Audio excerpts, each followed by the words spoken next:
এই সরকারি নির্দেশনা অনুসারে এবছর 2025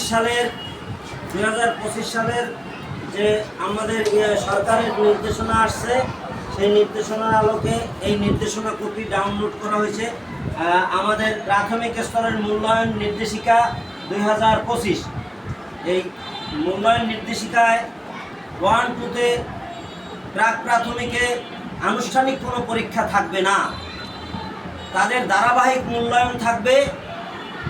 এই ধারাবাহিক মূল্যায়ন কিভাবে হবে, শিক্ষণকালীন মূল্যায়ন কিভাবে হবে, সে বিষয়ে শিক্ষণকালীন মূল্যায়ন অধ্যায় ভিত্তিতে হবে, অধ্যায় ভিত্তিক মূল্যায়ন।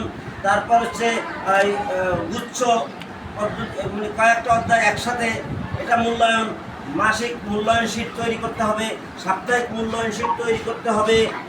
এই যে মূল্যায়নের বিভিন্ন বিষয়গুলি নিয়ে এই সরকারের নির্দেশনা আছে, এই নির্দেশনা প্রতিপালনের মাধ্যমে আমরা আমাদের শিক্ষা কার্যক্রম আমাদের চট্টগ্রাম মডেল স্কুল চলতে থাকবে।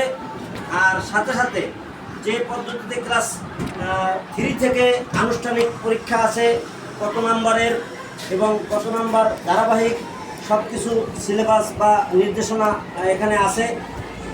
তাদের মূল্যায়ন শীট কীভাবে তৈরি করতে হবে, মূল্যায়ন শীটের আগে যে রেজাল্ট বা রিপোর্ট কার্ড, রেজাল্ট কার্ড যেটাকে আমরা বলি, এই রেজাল্ট কার্ডগুলি আগের পদ্ধতিতে নেই।